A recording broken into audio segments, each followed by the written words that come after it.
প্রিয় দেশবাসী, 2024 সালের 3 অগস্ট আমরা এক দফার ঘোষণার মধ্য দিয়ে ফেসিবাদের পতন আমরা ঘটাতে পেরেছি। কিন্তু আমাদের প্রত্যাশিত নতুন রাষ্ট্র গঠন অর্থাৎ নতুন বন্দোবস্তের যেই আকাঙ্ক্ষা, যেই প্রতিশ্রুতি আমরা বাংলাদেশকে দিয়েছিলাম, জনগণকে দিয়েছিলাম, সেটির যাত্রা এখনো পর্যন্ত সম্পন্ন হয়নি। সেটির লড়াই এখনো পর্যন্ত আমরা করে যাচ্ছি।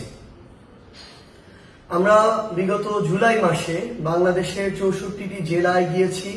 আমরা আমাদের দেশ গড়তে জুলাই পদযাত্রা করেছি। বিচার, সংস্কার এবং নতুন সংবিধান এই লক্ষ্যকে সামনে রেখে নতুন করে রাষ্ট্র পুনর্গঠনের জন্য আমরা জনগণের কাছে গিয়েছি। সাধারণ মানুষের আশা আকাঙ্ক্ষার কথা শুনেছি।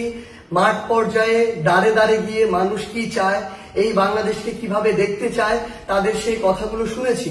এবং এই অভ্যুত্থানের সময় আমরা এই বাংলাদেশকে নিয়ে যে স্বপ্নগুলো দেখেছিলাম, আমাদের যে আকাঙ্ক্ষাগুলো, সেই আকাঙ্ক্ষাগুলো তাদের কাছে তুলে ধরেছি। এবং এই যে সামগ্রিকভাবে বাংলাদেশের প্রত্যেকটি জায়গায়, জেলায় গিয়ে মানুষের যে চাওয়া পাওয়া আকাঙ্ক্ষা, সেগুলোকে ধারণ করে আমরা আগামী দিনের আমাদের যে ইশতেহার, সেই আমাদের এনসিপির ইশতেহার সাজিয়েছি। প্রিয় দেশবাসী, জুলাই গণ অভ্যুত্থানের 1 বছর পূর্তির দ্বার প্রান্তে আমরা। আগামীকাল 3রা আগস্ট। আমরা 3রা আগস্ট আবারও শহীদ মিনারে জড়ো হচ্ছি। আমরা নতুন বাংলাদেশের আকাঙ্ক্ষা নিয়ে কাজ করছি। আমাদের কাছে জুলাই কোনো সমাপ্তি ছিল না, জুলাই ছিল শুরু, একটি সম্ভাবনার শুরু, আকাঙ্ক্ষার শুরু। এই 1 বছর হয়তো আমাদের অনেক অপ্রাপ্তি রয়েছে, অনেক হতাশা রয়েছে, কিন্তু আমরা মনে করি যদি আমরা ঐক্যবদ্ধ থাকি, যদি আমাদের ভিতরে সেই স্বপ্নের বীজ এখনো থাকে, আমরা আমাদের সেই আকাঙ্ক্ষিত বাংলাদেশ গড়ে তুলতে পারবো। আমাদের গত 1 বছরের অভিজ্ঞতা, 1 বছরের সীমাবদ্ধতা সবকিছু মিলিয়ে আমরা সামনের দিনের পথ চলতে চাই। আমরা দেশ গড়তে জুলাই পদযাত্রায় আমাদের যে অভিজ্ঞতা, মানুষের যে আকাঙ্ক্ষা, আমরা সবকিছু মিলিয়ে আগামীর যে নতুন বাংলাদেশ, সেই নতুন বাংলাদেশের ইশতেহার পাঠ করতে চাই।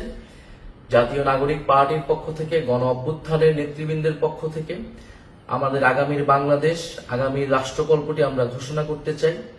যেই তরুণ প্রজন্ম, এই বাংলাদেশের মানুষ কিরকম বাংলাদেশ দেখতে চায়, আমাদের বাংলাদেশটা কিরকম হবে, আমরা যেই নাগরিক মর্যাদার বাংলাদেশের কথা বলি, বৈষম্যহীন গণতান্ত্রিক বাংলাদেশের কথা বলি, যেই দায় ও দরদের রাজনীতির কথা বলি, আমাদের শিক্ষা, স্বাস্থ্য, কর্মসংস্থান থেকে শুরু করে বাংলাদেশের যে সমস্যাগুলো রয়েছে, সেই সমস্যা সমাধানের উপকল্পটি কি হবে, আমরা সেই রাজনীতির উপকল্পটি আমাদের ভবিষ্যৎ কর্মসূচিটি আমরা প্রকাশ করতে যাচ্ছি।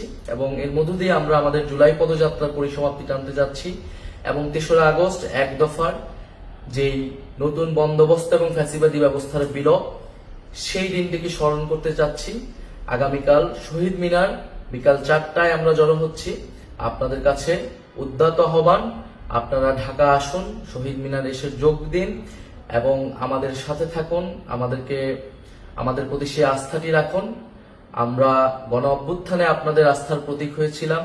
আমরা আপনাদের সেই আস্থা ধরে রেখে বাংলাদেশ বিনির্মাণে জনগণের পক্ষে, বাংলাদেশের স্বাধীনতা, সার্বভৌমত্ব এবং নাগরিক মর্যাদা প্রতিষ্ঠার জন্য আমাদের যে লড়াই, সেই লড়াই চালিয়ে যেতে চাই। আগামীকাল শহীদ মিনারে দেখা হচ্ছে বিকাল 4টায়।